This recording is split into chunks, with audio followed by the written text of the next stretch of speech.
Par rapport aux médias, il a été décidé notamment d'organiser un point presse régulier tous les jours de 11h à 11h30 pour que les médias puissent avoir accès à une information objective sur ce qui se passe sur la zone sans pouvoir d'un autre côté risquer en gros le droit à l'image de chaque militant, puisque ces images, comme je vous l'ai dit, peuvent être utilisées derrière à des fins de flicage ou dans des procès, etc. Mais vu que c'est pas organisé, hein, là moi je vous parle, mais oui, on m'a filé un toki à 5h30, enfin 6h du matin. Voilà, c'est pas les journalistes de terrain qui nous posent problème, c'est le traitement qui en est fait derrière.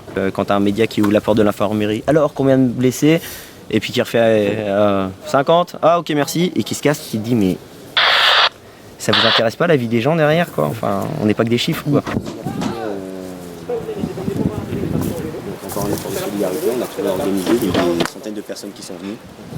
Et par exemple là typiquement dans cette lutte là, ils sont d'accord pour nous spectaculariser, pour faire de l'audimat avec notre lutte.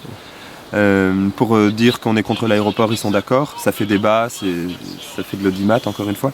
Mais par contre, les questions de fond, vraiment nos revendications, notre analyse sociale et politique et économique de la situation, elle n'est jamais abordée dans les médias.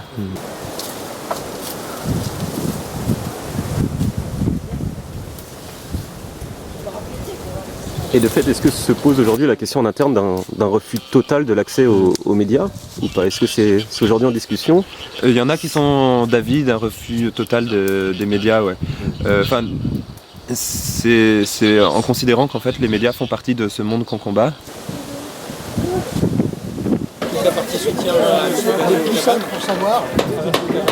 Si vous allez voir le tas de fripes, de fringues que les gens amènent, la nourriture que les gens amènent, c'est un élan de solidarité que la plupart des gens ne pensaient plus imaginable dans une société qu'on dit individualiste.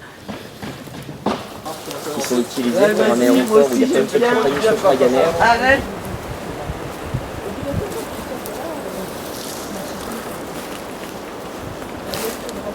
On n'a rien à cacher, on sait pourquoi on est là, on sait pourquoi on est venu, on sait pourquoi on a quitté nos métiers, parfois nos familles pendant plusieurs semaines. On a une raison d'être là et on veut également la faire savoir. Par contre, on veut éviter absolument que certaines images puissent être utilisées contre certains opposants. On veut éviter et on veut faire valoir le droit à l'image de chacun, donc encadrer au maximum, briefer et encadrer au maximum la présence journalistique. Mais il n'y a pas du tout, mais vraiment pas du tout, d'atteinte à la liberté d'expression ou d'informer. C'est bien ça, notre objectif si on est là, c'est de faire valoir la liberté d'expression de chacun. Donc ça irait à l'encontre de pourquoi on est là aussi.